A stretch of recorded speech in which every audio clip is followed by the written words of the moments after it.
The big news of the holiday weekend was LSU football recruiting getting a little bit of momentum moving forward. And it's kind of funny, Jeremy, to look at, this was not the case back when you were going through and certainly before that. You really start to see on Twitter when these things start to happen and the reactions from guys in the class or other recruits. And there really is a social media swell that happens when you start getting things rolling on the recruiting trail. It started back on Friday when Jackson Howard committed. Big 6'4", 245-pound edge rusher. He's a four-star from Minneapolis, Minnesota, 112th nationally by 247. Miami was in on it, Michigan was in on it, and he picked LSU. And that became a theme over the weekend with big edge rushers picking LSU, big defensive linemen picking LSU. Josh Mickens, the 6'5", 225-pound edge rusher from Indianapolis, another four-star, top 175 player in the country, beat out North Carolina for him back on the 3rd, which was Sunday. And then yesterday, you got a pair of commitments in Deshaun Womack, 6'4", 255 defensive lineman from Baltimore, a four-star, number 106 nationally by 247. But Georgia was in the mix there. Ole Miss was in the mix there. And you go get him. And then Darren Reed, big 6'4", 270-pound defensive lineman, a four-star from Columbus, Georgia. On 3, he's got him as a top 50 player in the country, a little bit further down on 247. But look, when you look at the teams that were in on him, it's pretty easy to identify. There's a lot of people that think this guy can really play. Auburn, Clemson, Miami, Ohio State were in the mix, and he picks LSU. So 4 defensive linemen, Jackson Howard, Josh Mickens, Deshaun Womack, and Darren Reed picked the Tigers. Your thoughts as you kind of see these start to roll through? Yeah. I mean, that's kind of what I was saying all last week. Let's not panic. Yeah. Let's not get the pitchforks out too quick now here. And that's what I thought all along. I thought, with the recruiting staff that they put together here, I know they're going out there and they're recruiting. They're going to find ways to recruit LSU. And I know going into this year, it's going to be very, very essential for Coach Kelly to put a class together that's going to be really competitive with what some of the upper echelon teams in this country, especially with NIL rolling around. And so I thought over the weekend it was huge for the program to continue to, get recruits going, because normally this thing kind of rolls like a wildfire, and kind of when your program starts to get momentum, it's kind of easy for some of the other guys to jump on board. So hopefully that's the case here. You kind of saw that over the weekend with a lot of guys jumping on board all around the same time. And so I think with this class, I think getting D-line, which I think is going to be huge for them, with the amount of talent you have in that defensive line room right now, you're going to want to continue to bolster that, and I think that's exactly what happened over the weekend. My biggest takeaway from all this over the weekend is that I think there's a lot of overreaction going on with these 4 commitments on a lot of different angles of recruiting. I think there are a lot of people saying, oh, my God, he's just trying to recruit nationally. He doesn't have a hold on the state. Hold on. Look, you're going to go get the best players you can find. You're going to add defensive linemen in this class. The best defensive lineman in this class in the state of Louisiana is a 3-star who is ranked 18th and 19th by the biggest 2 recruiting in the state. That's not an SEC caliber player at this point. Not a guy that you would take all that often.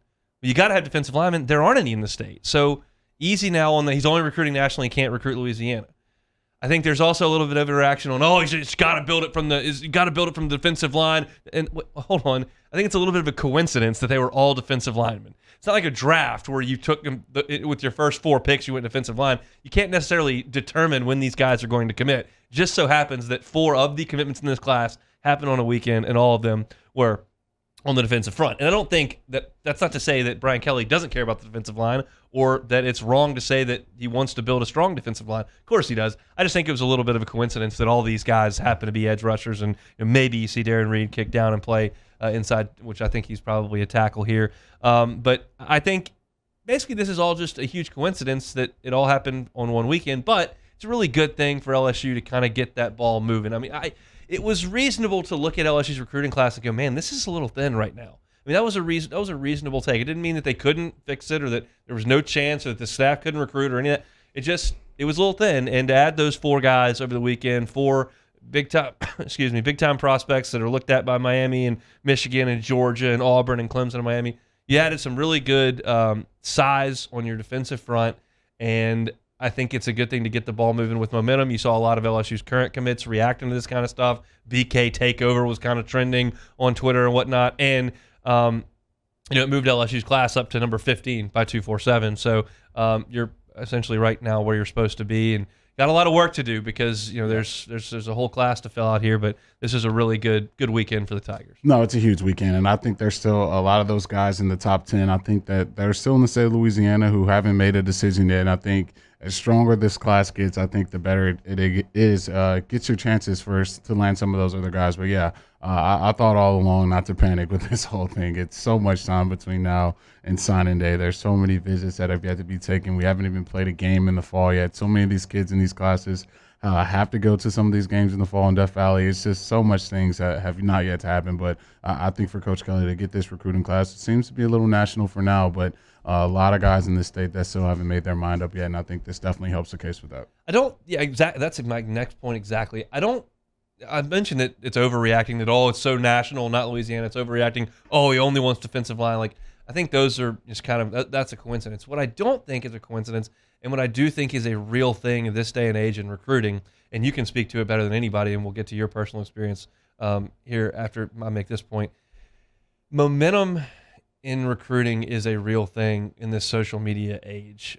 Kids are all connected. Like in the 90s, it was kind of hard to talk with other recruits if you weren't like on a visit or whatever. I mean, sure, you get a home phone number and call somebody, whatever. Now it's at your fingertips all the time. DM and guys, group texts. It's just a more connected generation. And when things like this start to happen, it creates a buzz on the internet. And we saw this with Texas over the last month. Since Arch committed, they've kind of had a flood of guys headed that direction. And I'm not here to say that it's only because Arch Manning, but it's just guys tend to do it. And your class was so similar to that. It was right when I was kind of starting covering recruiting, and I wasn't doing it as much as like Shea was at the time, or Sonny at the time, or Scarborough at the time. But like y'all kind of formed a group, and it helped push everybody the right direction. Because I mean, like Jarvis and Freak were going to go to Tennessee, I think, and there was. I want you to speak to kind of how that goes together. But I think from LSU side of things, this is really positive to get that momentum, to get that class moving forward, and other guys kind of looking at it going, okay. And then you start talking on the group text, DM, and Instagram, and then all of a sudden you kind of start putting a class together. Yeah, you definitely do. And I think it definitely has a ton of momentum as far as recruiting goes. And I think for a lot of guys, it's a kind of that selfish approach at first. When you're going on these visits, you're kind of trying to find places that's going to best fit you and best fit your playing style, and you got to have a good relationship with the coaches. But what sends it over the top is when those boxes are checked, but you're gonna go play with more talented players. You're gonna have guys, really talented guys, upper echelon guys from the state, all playing together, and you guys are all friends. I think that's the kind of thing that kind of puts some of these recruiting classes over the top. And nowadays, there's 7-on-7s, there's Elite 11 camps. There's so many things where all these kids are coming together. It's a lot easier to do that nowadays, and so you see that especially with Instagram and TikTok. Guys are getting able to put the uniforms on and all that stuff. So schools are using all of that to their advantages, and when you're able to get guys to recruit and make that decision, it's going to be front page news for that whole day. And sometimes you can parlay that into 2 or 3 guys, and I think that's kind of what you saw LSU do over the weekend.